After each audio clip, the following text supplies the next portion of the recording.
Hello dears, മഴക്കാലമാവുമ്പോൾ എല്ലാവർക്കും വയറ് സംബന്ധമായ അസുഖങ്ങൾ ഉണ്ടാവാറുണ്ട്. കുട്ടികൾക്കും മുതിർന്നവർക്കും ഉണ്ടാകും. അപ്പോൾ നമ്മൾ രാവിലെ പതിവായി ഇതുപോലെ ഒരു ചായ ദിവസവും വെറും വയറ്റിൽ കഴിക്കുകയാണെങ്കിൽ നമുക്ക് വയറ് സംബന്ധമായ അസുഖങ്ങളൊക്കെ ഒരു പരിധി വരെ മാറ്റി നിർത്താൻ പറ്റും. അപ്പോൾ ഇന്ന് ഞാൻ ഷെയർ ചെയ്യാൻ പോകുന്നത് ഇഞ്ചി ചായയാണ്. അപ്പോൾ അതെങ്ങനെയാണ് തയ്യാറാക്കുന്നതെന്ന് നോക്കാം. 1.5 ഇഞ്ച് നീളത്തിൽ ഒരു കഷ്ണം ഇഞ്ചി ഞാൻ എടുത്തിട്ടുണ്ട്. ഇത് 2 പേർക്കുള്ള ചായ ഉണ്ടാക്കാനാണ് ഞാനിത് എടുത്തിരിക്കുന്നത്. ഇതൊന്ന് ചതച്ചെടുക്കാം.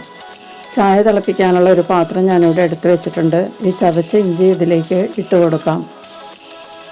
ഇനി ഇതിലേക്ക് ആവശ്യമുള്ള വെള്ളം ചേർത്ത് കൊടുക്കാം. ഇതിലേക്ക് 1 ഗ്ലാസ് വെള്ളം ചേർത്ത് കൊടുക്കാം. ഈ ഒരു ഗ്ലാസ്സിൽ 2 ഗ്ലാസ് ചായയാണ് ഞാൻ ഉണ്ടാക്കുന്നത്.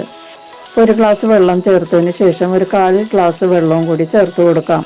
അപ്പോൾ ഇഞ്ചി വേകാനെടുക്കുന്ന വെള്ളവും പിന്നെ ടീ പൗഡർ കുക്ക് ആകാനുള്ള വെള്ളവും നമ്മൾ ചേർത്ത് കൊടുക്കണം. അതുകൊണ്ട് 1/4 ഗ്ലാസ് വെള്ളവും കൂടി ഞാൻ ചേർത്തിട്ടുണ്ട്.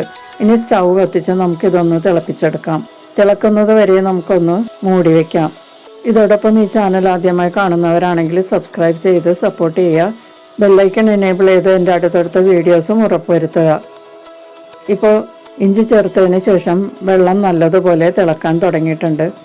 1 മിനിറ്റ് ഇതുപോലെ നമുക്ക് തിളപ്പിക്കാം. അപ്പോൾ ഇഞ്ചിയുടെ ഗുണങ്ങളൊക്കെ ഈ വെള്ളത്തിൽ നല്ലതുപോലെ മിക്സ് ആകും.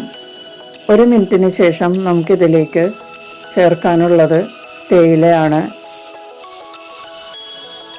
ഞാനിതിലേക്ക് 1 ടേബിൾ സ്പൂൺ ടീ പൗഡറാണ് ചേർക്കുന്നത്.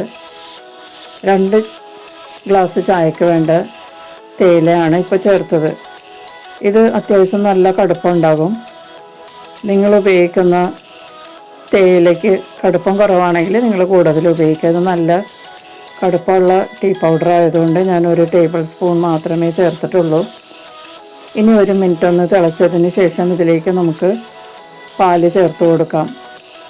ഇപ്പോൾ 1 മിനിറ്റ് ആയിട്ടുണ്ട്. ഇനി ഇതിലേക്ക് 1 ഗ്ലാസ് അളവിൽ പാല് ചേർത്ത് കൊടുക്കാം. 2 ഗ്ലാസ് ചായക്ക് 1 ഗ്ലാസ് പാലും 1 ഗ്ലാസ് വെള്ളവുമാണ് ഞാൻ ചേർത്ത് ചായ ഉണ്ടാക്കുന്നത്. ഇതേ അളവിലുണ്ടാക്കുകയാണെങ്കിൽ ചായക്ക് നല്ല ടേസ്റ്റ് ആയിരിക്കും. അപ്പോൾ ഇനി നമ്മൾക്ക് ഇതൊന്ന് തിളക്കുന്നത് വരെ വെയിറ്റ് ചെയ്യാം. ഇപ്പോൾ പാല് ചേർത്തതിന് ശേഷം നല്ലതുപോലെ തിളച്ചിട്ടുണ്ട്. ഇനി ഒരു 2 മിനിറ്റ് ഇതുപോലെ തന്നെ ഇളക്കി കൊടുത്ത് തിളപ്പിക്കാം. അപ്പോൾ ചായ നല്ല ടേസ്റ്റുള്ള കടുപ്പമുള്ള ചായ ആയിരിക്കും. നല്ലതുപോലെ തിളച്ച് കടുപ്പം ഇളകിയിട്ട് വേണം നമ്മൾ പഞ്ചസാര ചേർക്കാൻ. ഇപ്പം നന്നായിട്ട് ചായപ്പൊടിയുടെ കടുപ്പമൊക്കെ നല്ലതുപോലെ ഇളകിയിട്ടുണ്ട്. ഇനി മധുരത്തിനുള്ള പഞ്ചസാര ചേർത്ത് കൊടുക്കാം. ഞാൻ 2 ടീസ്പൂൺ പഞ്ചസാര ചേർക്കുന്നുണ്ട്.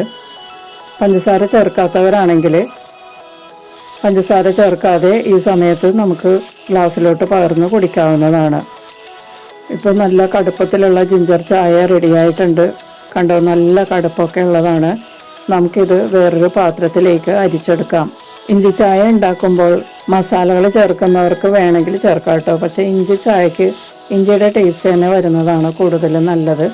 അതുകൊണ്ട് ഞാൻ പട്ട ഗ്രാമ്പു ഒന്നും ചേർത്തിട്ടില്ല. നമുക്കിതൊരു ഗ്ലാസ്സിലേക്ക് പകരാം.